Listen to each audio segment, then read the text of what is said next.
This video will show you how you can move the photos and videos saved in your one Google Photos account to another. So for this, you will first need to select the photos that you want to transfer. So you can either select them one by one. If you want to select all of them at once, simply select the first image or video. Now scroll all the way down to the end of the page.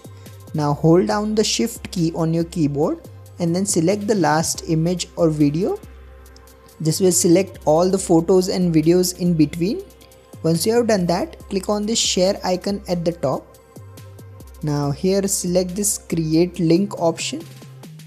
Now finally click on this create link option. Now copy this link by clicking on this button. Once you have copied the link, simply open another browser.